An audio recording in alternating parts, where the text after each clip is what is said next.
Hello, and welcome to the Wayward Skein podcast. As you can see, I am in Rob's dining room. My producer is a pain in the butt. He's like, we're running out of daylight. Get with it, lady. Sure. So anyway, hello. Today is Sunday, November 25th. So that's happy birthday to my friend JC. Happy birthday to my niece Stephanie. I'm forgetting somebody. Probably somebody from the Facebook group, but I'm not sure who. So this is episode 23. I don't know, you skipped the last one, so I don't know anymore. I think it's 23. And today's tea comes from my friend Jen, who is the Uncreative Crafter. So this is London Fruit and Herb Company's Strawberry and Vanilla Fool. It is a British tea company from Merseyside, which is just outside of Liverpool. And she gets this at this discount place called Ocean something or other that they have in Vermont, New Hampshire. And it is amazing. It's so good. She originally sent me or gave me a single packet of it, and I loved it so much that she gave me like a handful. And then last year at Rhinebeck, she brought me, or maybe it was Tanya's wedding, but she brought me a whole box. So I have a whole box of it. And it's mine and I don't share it. You can't have any. He doesn't drink tea anyway. So, my knitting has been full of goofs this week. Big goofs. I didn't knit on this, but I just realized that I screwed up. So, this is the Celestial Sock by Brandy Miller. As you can see, I only got one little snowflake done. No, focus. There we go. So I only got one snowflake done, and I was looking at it, and I was like, So you guys will remember that when I was test knitting this, I was doing an experiment. I was knitting it on 2.25 millimeter needles, which is smaller than the usual needles I use. So this is a US 1? It's a 2.25?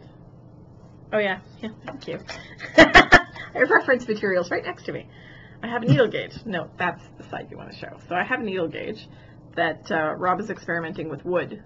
So we're definitely going to have to finish that before I touch it again, though. I don't like touching wood, unfinished, not sanded wood. So anyway, as you can see here. So I was looking at the needle and I was like, this doesn't look right. This doesn't look like the right size, so I tried it, and sure enough, it's a US 1, not a US 1.5 like I normally use. So I ripped it out because it was too small and it didn't fit, and I cast it right back on the same damn needles. So this is being ripped out again. I said, damn, get over it. Said something else last week, you missed it. So that was living in my little needle keeper from Mandy Pinecone Crafts, and it was also living in my Java Jenny bag from the Kitchen Counter Crafter on Etsy. But it is now going to be ripped out again, and I think before I attempt them a third, fourth, fifth time, shut up, I may start Rob's next pair of socks first. So I think they're going in the naughty corner for a little while because I have done other knitting. I made some progress, and then I realized that I had made a rather serious mistake, but my friend Debbie has convinced me to keep it. Since this is for me anyway, I don't care. It's going to be fine the way it is. And I did modify the pattern somewhat, just because I have a whole lot of yarn left over, and I wanted to use it. So I'm going to try and bring it up to the end because there is too much shawl on the needle at this point to show you. So this is the Flirt Shawlette, and this is actually upside down. This is the straight edge, and the rest is the crescent. So I got to the end of the lace section, and I noticed this. Hang on, we'll get it to focus. Come on. It's washing out, but it's not focusing. Come on. It's because I'm still visible in the background. So you can't see it very clearly here, but twisted my knitting. There's the edge. Here's the knitting that went around the edge. Whoops, on camera. It went around the edge, and it looks awful, and I'm a little ashamed that I didn't notice it at the time. This probably happened at the airport, because I was knitting on this at the airport, and I will tell you about my travel misadventures in a moment. But yeah, probably stress and freaking out and other things had to do with this being screwed up. But I basically twisted my knitting, so now there's a knit wrap there. Oops. But I've decided to keep it. So the modification I've done to the pattern... It just proves it was handmade. Well, yes, but I try not to make my mistakes look so glaringly obvious. Anyway, so the shawl was supposed to end here. Right where I'm pointing. This was the end of the shawl. And I was like, okay, so I got my dark green, I got my light green, I got my light gray, I got my dark gray, and the shawl ends. And I was like, but I still have all this green. So the modification I have made is that I added a second eyelet section up here. And then I'm going to end the shawl, which should use up most, if not all, of this lovely stuff. I'm really hoping I don't run out. Because I did not have my scale with me, so I couldn't calculate how much I was using per row. Normally, I would weigh at the beginning and at the end of a row so that I could figure out how much yarn I had left and how many more rows I could do. I didn't have my scale, so I couldn't do that. So I'm going to be playing yarn chicken on the plate.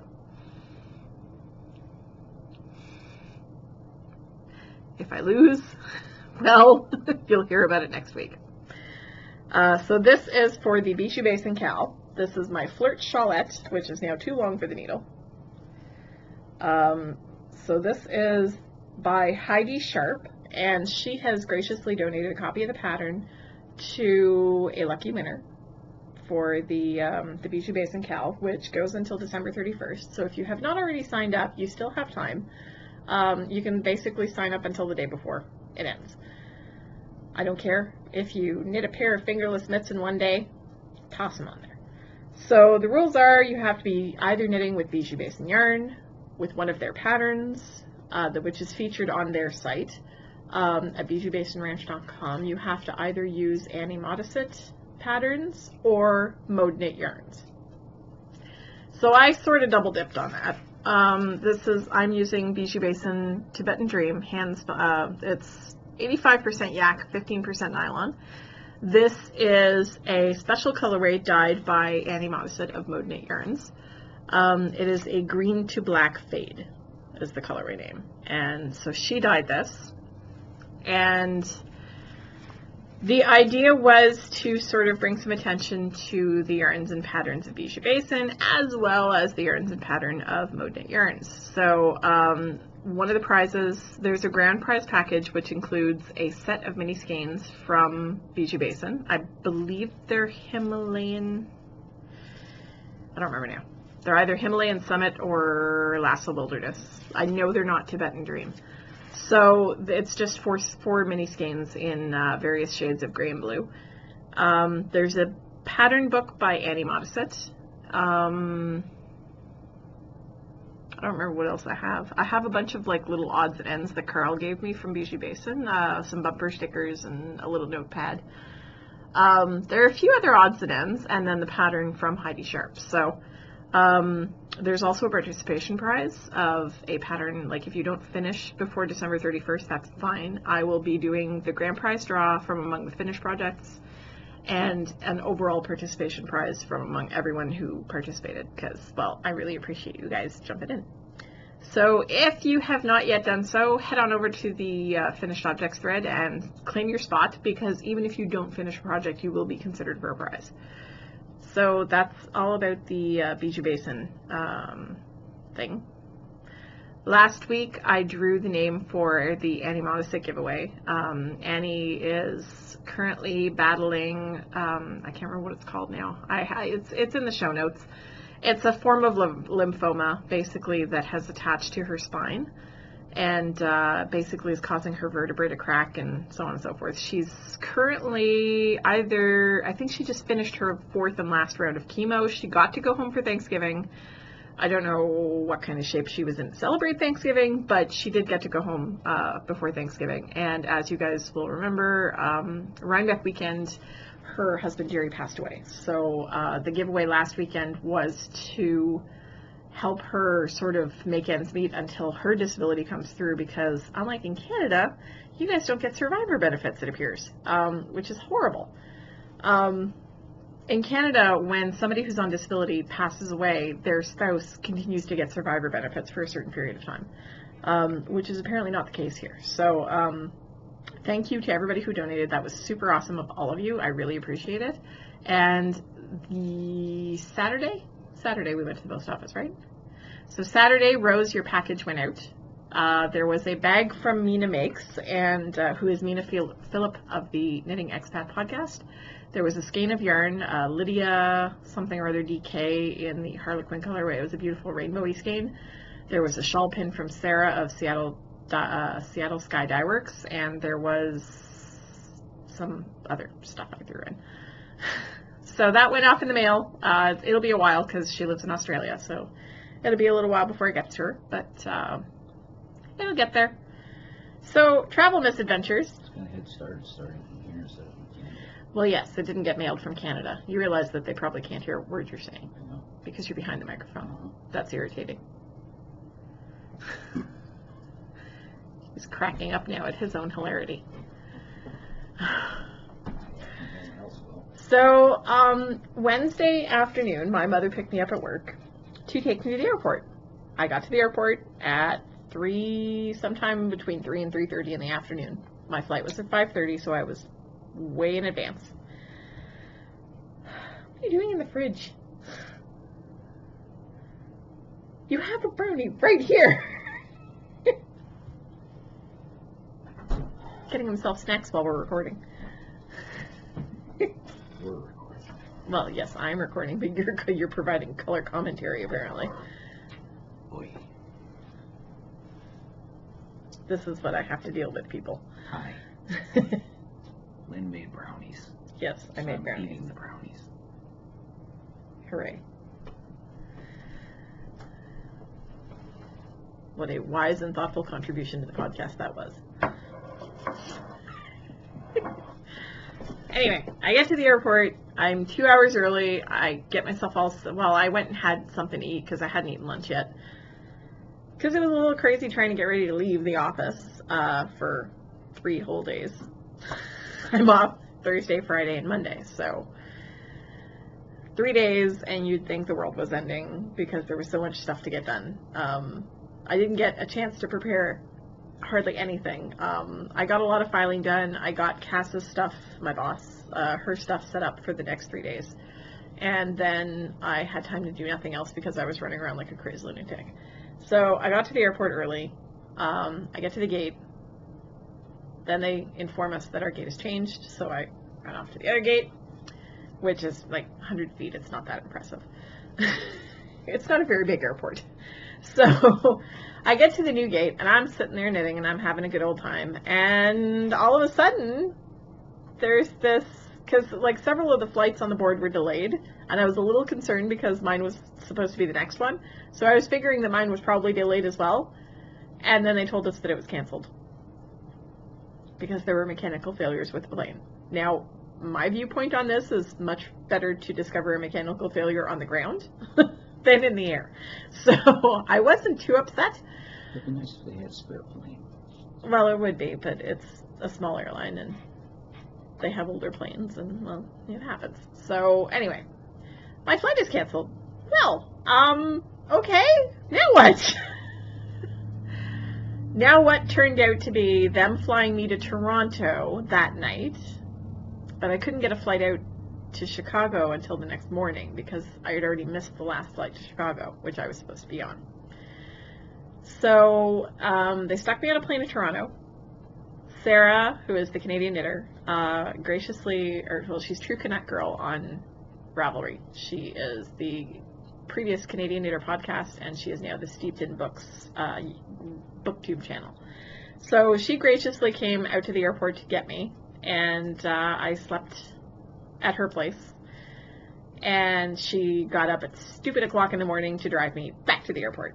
So that was super awesome, and thank you, Sarah. It was amazing, because otherwise I would have been sleeping in the airport. And Garrett, yes, because Garrett gave up his spot in the bed for me. Garrett actually slept on the couch because he was like, I wouldn't ask. Well, he didn't sleep on the couch. He works night shift, so he stayed awake until we left, and then he went to bed. He was like, that couch is not fit for people to sleep on, so you sleep in the bed, and I'll sleep on the couch. So Sarah and I shared a bed, and No, I thought it was weird. what? Nothing happened. We're adults. We're capable of controlling ourselves. Nothing happened. At least that's what we're telling Garrett. Sarah knows damn well nothing happened. Anyway, nothing would happen. I'm not. As I said, we're all adults here. So, I stayed at Sarah and Garrett's place, and they were super awesome, and Sarah drove me to the airport the next day, got on a plane, made it to Chicago in time to prepare holiday feasting, and so I made mashed potatoes, I made mashed sweet potatoes, I made green bean casserole, which I don't eat, but which apparently people love, so I make it. Travesty against green beans, that is. What? I don't like it. Your mother doesn't like it either. So we got to his mom's place for Thanksgiving dinner, and I continued cooking. I made the stuffing, I made the gravy, and the turkey was lovely. It was very tasty. Go ahead, bash my mother. What? I'm not bashing your mother. No, about the stuffing. What about the stuffing? Stuffing was perfectly fine. Yes, I know. I like stovetop stuffing. Yeah, but you didn't make stovetop stuffing last year. I didn't make stovetop stuffing last year because I was cooking for a bunch of people, and I was like, I'm going to try making stuffing from scratch. So I did. It's no harder than making stovetop stuffing, to be honest. Because I did not take loaves of bread and leave them out for a few days and then cut them out. I didn't do all that. I bought bags of croutons, like for stuffing, and I did the spices and the vegetables myself. And I mean, it's no harder than doing stovetop stuffing. It was dead easy. So this year was stovetop stuffing jazzed up a little bit with some vegetables. And I made the gravy.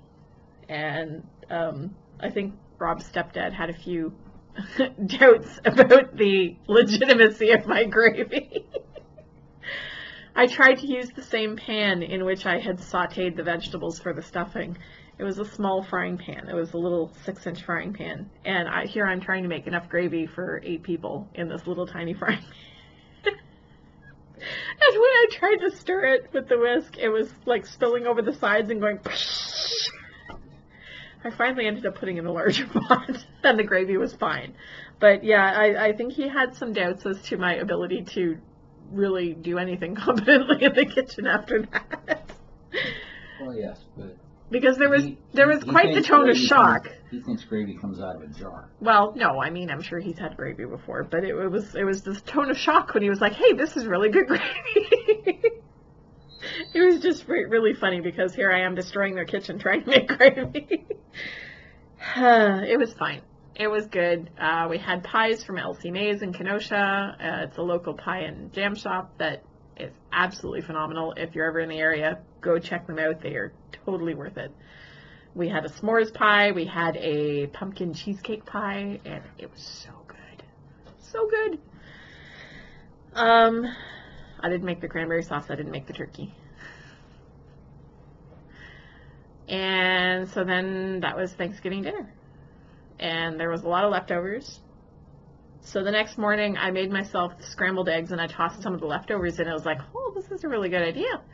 So I actually came up with a recipe for a Thanksgiving leftover frittata that you can serve at brunch with other things, obviously. Not by itself because it's not fat filling. But you could probably feed 8 to 10 people with it at a brunch with other things. So I tested the recipe yesterday, and it still needed a little bit of tweaking. So I will be publishing that on the blog at some point this week.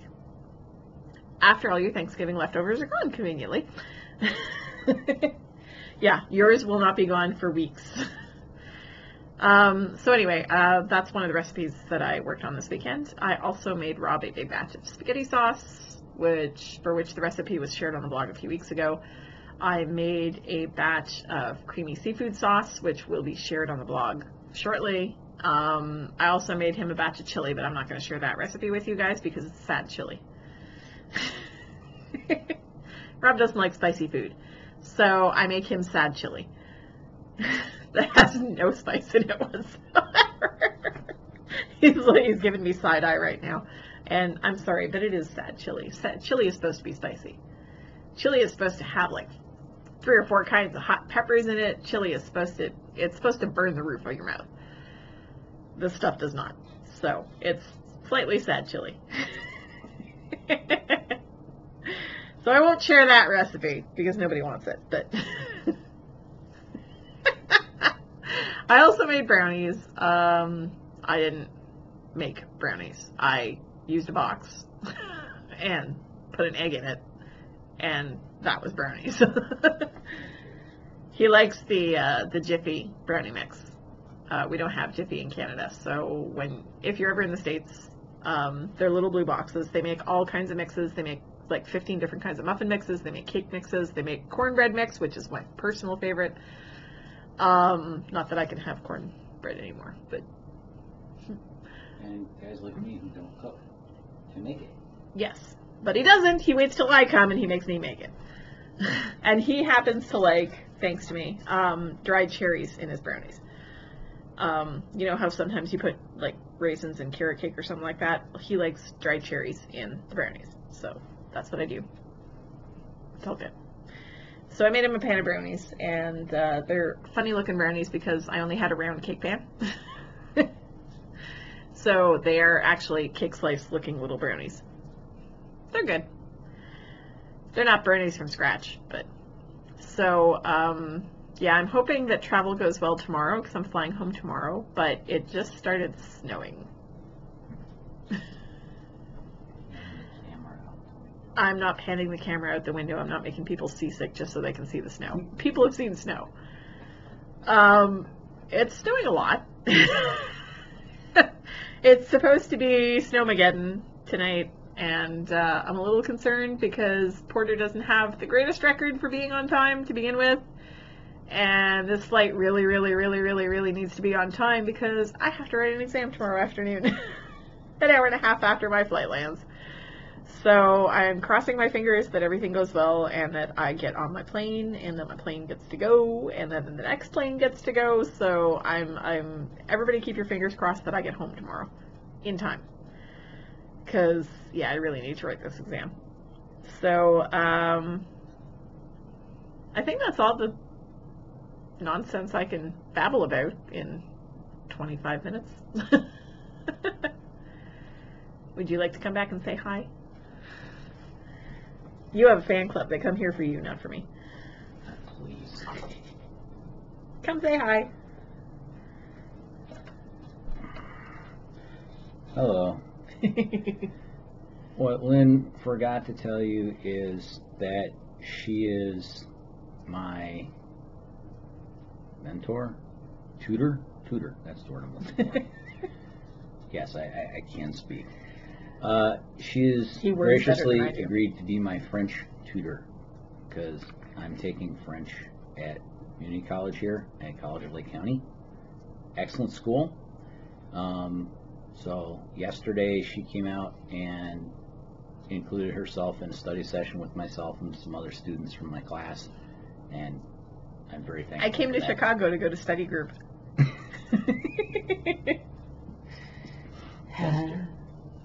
Anyway. Okay. Ah! Cold hands. Jeez. Now I see why you turned the heat up. Alright, I will let you guys go so that you don't have to sit here and watch us be ridiculous with each other. So, I will see you guys next week from home. Bye-bye. Bye.